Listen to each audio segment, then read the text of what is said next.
All right, here we are, lesson 4.2 in chapter 4, and this is going to be our second method for solving systems. All right, so we are going to be solving by substitution. We can solve one equation for one of the variables, substitute the expression from step 1 into the other equation to solve for the other variable. The reason that this one's a little bit more, I guess, accurate, one, we're using equations we can solve. It's really good when the solutions are fractions or decimals, because with graphing, we're limited to making an estimate, especially if we're not using a graphing calculator or something like that. So this is substitution, second method. All right, so here is our system. Notice that one equation is solved for one of the variables. They don't have to both be solved for a variable. But if this is solved for y, we could substitute in this expression 2x minus 4 for this y right here. And that's what they did here, solved for x. Then they took this x of -1 and put it into this equation to solve for then y to get -1, -6. And then, of course, you want to check your solution. So we're going to do this. In this case, we're going to take, say, it doesn't really matter which one, but we'll substitute it in right there. So we'll write an equation, 5x is equal to 2x plus 3. We're going to get x on one side, oops, minus 2x. So we'll get 3x is equal to 3, and x is equal to 1. If x is equal to 1, you could do this equation or this equation, because, 2 plus 3 is 5, or 5 times 1 is 5. So y is equal to 5. So we have the ordered pair 1, comma 5 for number 1. And then we just checked that it would make sense for both. I'll switch colors. Again, we're still solved for y. We'll substitute in right there. So for x plus 2, insert expression here. 1 over 2x minus 5 equals 0. So you just finish the whole equation that you're substituting into, and then distribute here. So for x, this is going to become x, and then, 1x, I guess, or just x. I meant to just write x, but I guess I wrote a 1. And then minus 10 is equal to 0. These are the like terms, so 5x minus 10 equals 0. Adding 10 to both sides, we get 5x is equal to 10, and x is equal to 2. Now, if x is equal to 2, we could substitute that in right here, right? 2.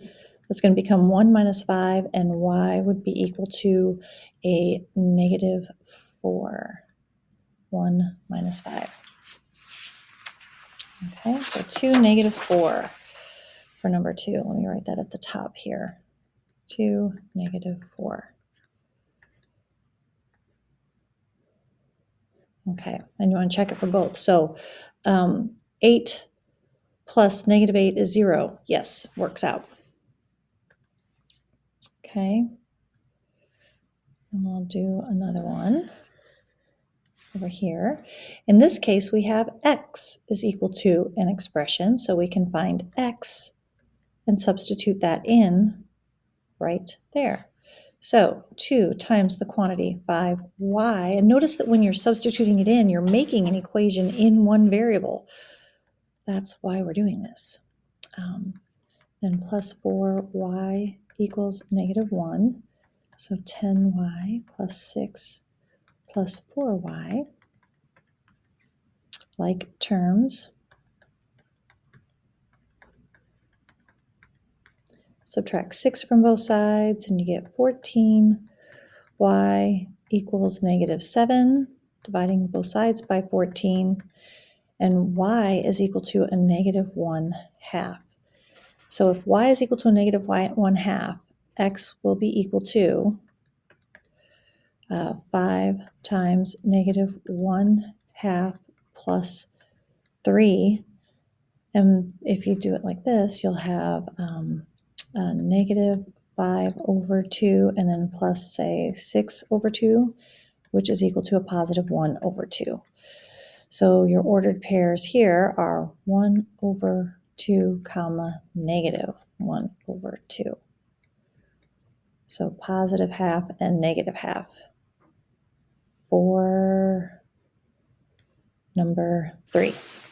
I don't know why my pen looks very thick to me, but okay. So I'm about ready to clear. Make sure you have everything copied down, or if you can think of any questions that you have, be sure to jot those down.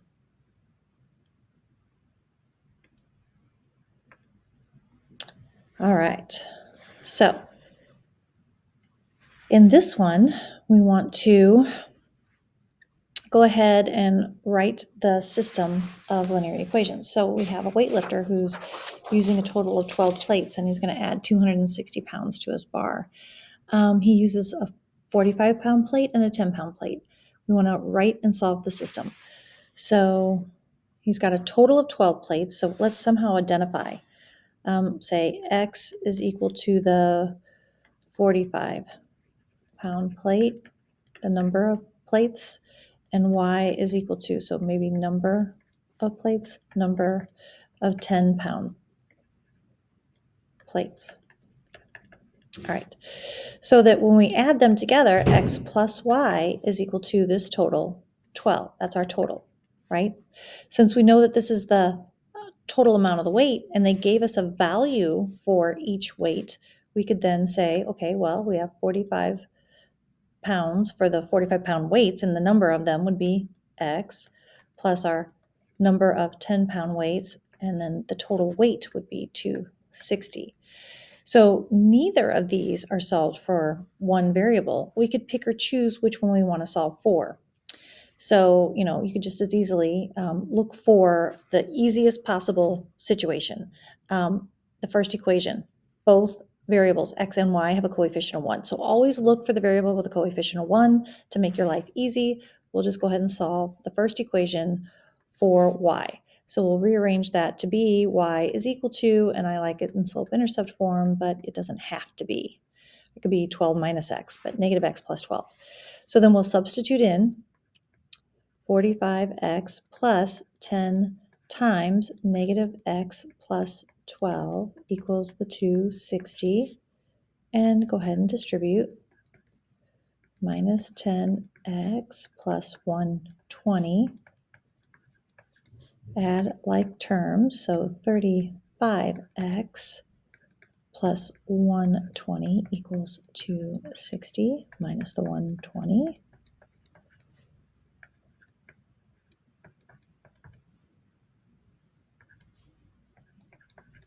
And then divide by 35 on both sides, and we find that x is equal to 4. Now, what does this mean?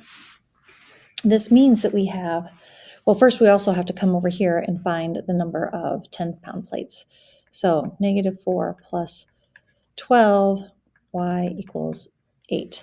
So we have the ordered pair, 4 comma 8, and this means 4 of the 45-pound plates and 8 of the 10-pound plates is what he added to the bar so that he would have a total of 260. So that you have to put it in like the practical application. And I'm going to go ahead and clear.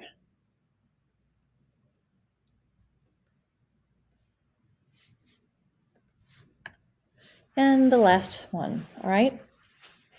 A juice stand is selling lemonade for $2 a cup and orange juice for $3 a cup.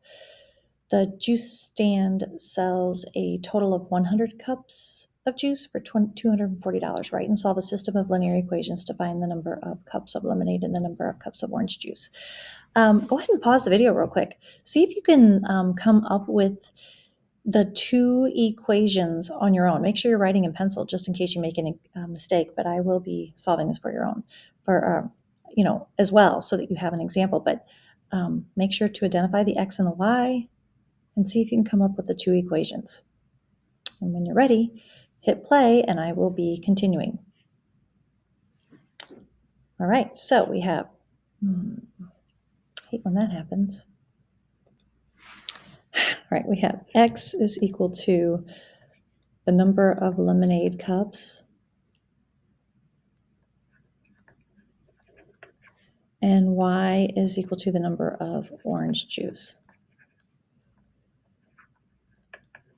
cups. All right, so we have a total of 100 cups, so that x plus y was equal to 100. Sold a total of $240, and since it was $2 for lemonade and $3 for the orange juice, that's how we could get or equate to the $240. So hopefully you started out with this. Now solving to find out the number, because it says write and solve the system to get the number of lemonade cups and the number of orange juice cups sold. Again, we need to solve for one of the variables, and I'm just going to solve for y. So y is equal to negative x plus 100. So we have 2x plus 3, and substitute in for your y equals 240. Distribute.